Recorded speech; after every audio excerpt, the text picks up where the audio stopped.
Hi, my name is Zedek Santos, and the upcoming events are Volleyball Highlights, Lost and Found, and Coyote Den. Hello Coyotes, today we'll be looking at the Coyote Den form. First, we will click on the Student Toolbox. Then, once you're at the Student Toolbox, you will click Coyote Den. Then you will click your name, your email, and your grade. Then you would click Next, you choose your teacher. And then you will click your class, your assignment that you missed, the description, a reason for missing the assignment. Hey Yotes, I'm here with Anna Oxy, Larkin Caruso, and Ashlyn Buchanan. So I know you guys organized in 7th grade a new seating for the year. How did you guys do this? So we felt that it was unfair that we had to sit with our hall, and some people just don't have friends in their hall. So we want to sit with anyone in any hall so that we can have more friends. And Larkin, how do you think this will impact the entire school, not just the 7th grade? So what we did with 7th grade was we filled out a form, or we sent out a form to everyone, and everyone filled it out, right? We had like over 100 responses. So maybe, and then we had to present it to like almost all the 7th grade teachers in their 7th grade meeting during 5th period. So people might, like a different, like maybe an 8th grade group might think that blacktop time isn't fair enough. And they might take, like, they might make a Google Doc or a Google slide and present it or share it to their students in their grade.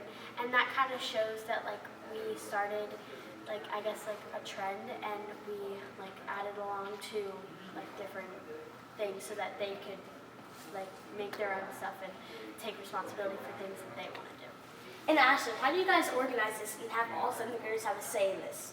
So Anne sent out a form to me and Larkin, and she was like, send this to everybody. And so we emailed it to as many people as we could, and most of them filled it out. And out of those, we took pictures of like all the charts, and we put it on our presentation. Okay, I love that. That is really amazing. Bye, Yotes!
Thank you so much for watching this week's video. Don't forget about starts. Auditions are in November, picture days on October 17th, and don't forget about PSATs.